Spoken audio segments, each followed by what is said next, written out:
on the retreat, that often when we're noting things that arise, anger, desire, there's a little bit of a flick to the note.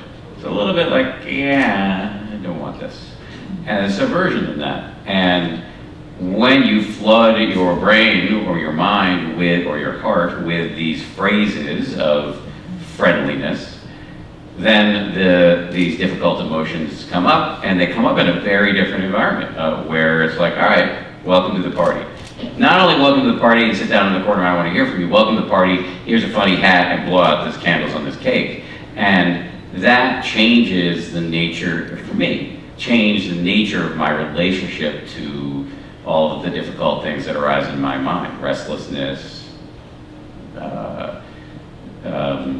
sort of non-stop ambition, everything that happens, I'm thinking, ooh, that could be 2 good paragraphs in the book, blah, blah, blah, all the time. And instead of just flicking it away, I felt like that what you helped create for me was a state of mind where this stuff could be received differently. And I thought that was really useful. And so the moment you're talking about is as I started to see that actually there wasn't any big weepy breakthrough for me. It was more like seeing the kind of suffering I'm doing all the time that I'm kind of only peripherally aware of, is that I'm never quite comfortable right now. It's always like, what's the next thing? What's the next thing? And I deal with this in a big way on retreats, why I've always hated going on retreats. It's so fucking boring. And you're just stuck there doing nothing. And so actually leaning into, oh yeah, okay, this is restlessness. This is an aversion.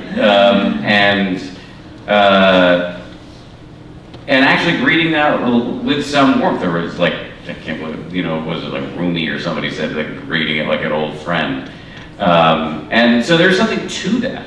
And I noticed when I really tuned into that it shows up as pain in the body. And it actually, inconveniently for me, often shows up as pain in the heart area. And so I had to admit this to Spring, who, to her credit, did not gloat. But did recommend that I stand there or sit there or whatever posture I was meditating, and put my hand on my heart and sort of send the message of like, all right, it's okay to feel this. So I was in a weakened state, and I did do that.